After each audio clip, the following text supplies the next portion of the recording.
Bienvenue pour ce 3e épisode de C'est ça mon job. Aujourd'hui, rencontre avec Frédéric Ferrer. Il a notamment étudié le journalisme. Frédéric Ferrer, c'est un parcours de radio en tant qu'animateur ou journaliste sur Radio Monte-Carlo, Nostalgie Europe 2, Chérie FM, RFM, RTL, Europe 1 et RMC. Au-delà de la voix, c'est également un parcours télévisuel sur Paris Première, France 2, en remplacement de William Lémergie dans Télématin, Série Club et M6. C'est également une plume dans Paris Match avec son concept des chiffres et des êtres. On pourra encore aller plus loin, mais vous en saurez plus en consultant directement son profil LinkedIn. Aujourd'hui, il est journaliste présentateur, consultant, enseignant et expert en communication d'entreprise. Bonjour Frédéric Ferrer. Oui, monsieur Régis. Nous allons évoquer avec vous le média training, que l'on pourrait traduire en français par formation aux médias. Première question, c'est quoi le média training ? Alors Régis, c'est une vaste question. Qu'est-ce que le média training ? Et puis, ça prendrait beaucoup de temps. Je n'ai pas la science infuse. Le média training, je dirais que c'est d'accompagner des personnes pour que celles-ci prennent la parole avec le plus d'authenticité possible et le plus de sérénité possible. C'est pour être à l'aise dans les médias. Il faut se sentir bien et se sentir à l'aise avec soi-même, mais vraiment ça s'est révélé au fil du temps. Si on n'est pas authentique, ça sonne faux. Quelles sont les différentes formes de média training et à qui s'adresse-t-elle ? Alors le média training, ça s'adresse à des personnes qui doivent prendre la parole. Moi, je le fais pour différentes typologies de personnes. Ça peut aller d'une personne publique qui doit être amenée à répondre à des questions de journalistes. Et vous savez aussi, Régis, que là, certains journalistes sont plus arrogants que d'autres, sont dans le fighting, ils sont dans la bataille. Donc il faut se préparer à ça pour être percutant aussi dans ce combat de boxe et être le plus incisif possible en un minimum de temps, puisque c'est souvent très contraint, c'est 6 minutes, 7 minutes. Il y a aussi des personnes que je coach, parce que c'est vraiment du coaching et de l'accompagnement,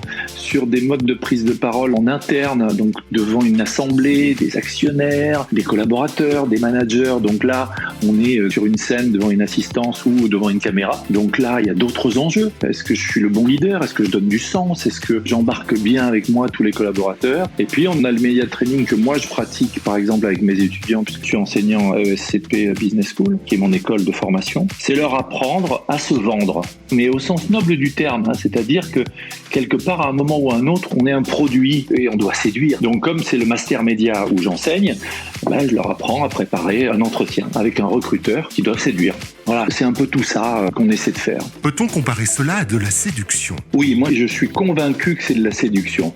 C'est de la séduction et c'est essayer d'être séduisant avec les bons arguments. Mais il y a le contenu et le contenant. Les arguments, c'est le contenu.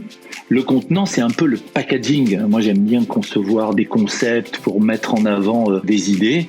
J'ai imaginé un concept il y a quelques années que j'utilise encore qui s'appelle des chiffres et des êtres. L'idée est partie du fait que, à force de faire des interviews, on se demande comment on peut faire pour être un peu différent des autres intervieweurs qui seront passés avant ou qui passeront après. Et puis, cette séduction, elle passe aussi par, on le voit aujourd'hui, on voit que nos métiers de communication sont en train d'évoluer depuis ces moments inattendus et inédits qu'on vit avec cette pandémie. C'est-à-dire que moi, j'accompagne beaucoup de personnes, de leaders d'opinion, de dirigeants, de politiques, à la prise de parole devant une caméra, la caméra de leur téléphone ou de leur ordinateur. Et là, on s'aperçoit que quand on n'a pas de réaction immédiate d'un public, d'une audience ou d'une assistance, si on veut parler français, c'est beaucoup plus compliqué. Et donc, dans le contenant, dans le packaging, il y a aussi, et je leur apprends beaucoup ça, à moduler leur voix. C'est-à-dire que la voix, outre le langage du corps, la façon dont on se tient, le fait de moduler sa voix fait toute la différence. Et ça embarque les gens. Vous parliez du contenu et du contenant. Pouvez-vous approfondir ? Je crois que ma particularité, c'est effectivement d'accompagner les personnes dans leur prise de parole, quelle qu'elle soit, devant un micro, devant une assistance ou en plus petit comité. Mais c'est surtout de travailler avec ces personnalités politiques, les grands chefs d'entreprise ou des leaders d'opinion sur le contenu, c'est-à-dire sur l'éditorial. Et donc, je travaille avec eux sur comment on organise les idées, comment je leur écris leurs textes, comment on agence les différents thèmes et les différentes idées qu'on veut mettre en avant. Là, par exemple, on est en train de monter une émission en décor virtuel. Je prépare les questions, je leur fais aussi les éléments de réponse. Tous les éléments de langage, je les écris.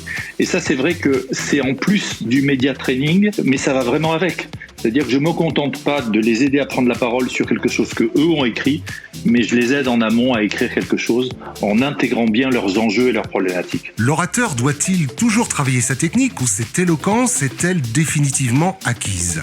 Les deux, mon général, j'ai envie de dire. Parce que moi, je suis toujours partisan Et c'est ma façon de travailler j'ouvre les guillemets, plus c'est préparé, plus c'est spontané.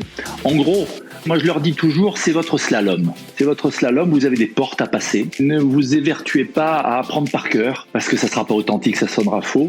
Mais ayez les mots-clés qui sont ces portes du slalom et qui vont guider toute votre argumentation. Et quand vous prendrez la parole, vous suivrez ce slalom. Je leur donne aussi d'autres trucs, en leur disant, qui connaît mieux l'histoire que vous ? Personne. Donc racontez-nous l'histoire. C'est ça la clé du media training. Quand vous racontez une histoire, les gens sont captivés. On dit toujours que les Bill Gates ou des gens comme ça ont une histoire à raconter. Faut pas tomber après dans la méthode un peu mécanique des pitchs, qui sont souvent très mécaniques, appris par cœur et qui sont un peu froids. Et puis je leur dis aussi, quand vous vous exprimez, essayez d'avoir des tiroirs dans lesquels vous avez les petites clés qui vont vous servir pour répondre aux imprévus. Mais si vous avez déjà prévu votre trame et si vous avez déjà prévu votre slalom que vous avez préparé, vous serez encore mieux à même de pallier les petits moments d'inconfort liés à la question inattendue. Et vous, Frédéric Ferrer, êtes-vous un séducteur ? Oui, mais Régis, vous aussi, vous êtes un séducteur. De toute façon, je dirais qu'on ne ferait pas ces métiers-là si on n'avait pas envie d'être reconnu. Moi, je dis toujours, mais c'est reconnu aux deux sens du terme, C'est un peu de reconnaissance aussi. Bon, on a un ego qui est un peu plus élevé que celui des autres. Autrement, on ne ferait pas ces métiers publics, on va dire. Mais c'est de la reconnaissance aussi et c'est l'envie d'être aimé quelque part. En tout cas, moi, c'est ce qui m'anime, moi. C'est pas quelque chose qui est dégoulinant de bonnes intentions, je le pense vraiment. Il faut aimer les gens pour faire ça. Il faut aimer les gens. Si on n'aime pas les gens, ça sonne faux, ça se sent tout de suite. L'expérience que j'ai du direct en radio et peut-être encore plus en télé, mais la radio est tellement utile pour la télé, c'est quand vous devez faire copain-copain avec quelqu'un en 30 secondes, puisque c'est souvent le cas, il faut aller très très vite, il faut faire passer quelque chose. Et si on n'est pas authentique, si on n'a pas un peu de sourire et cette séduction qui n'est pas « et confiance », mais plus de l'authenticité, c'est-à-dire pas de traquenard derrière, normalement ça marche, quoi, voilà. Comment vous contacter ? Alors on me contacte par mon site internet, frédéric-ferrer.com, puis je suis sur LinkedIn, et voilà, et en tout cas merci Régis d'avoir renoué le contact, parce que c'est vous qui êtes venu vers moi, via LinkedIn d'ailleurs, et ça nous permet de continuer à écrire l'histoire. Merci beaucoup Frédéric Ferrer. Merci beaucoup Régis, et à très bientôt, sur les ondes comme on dit.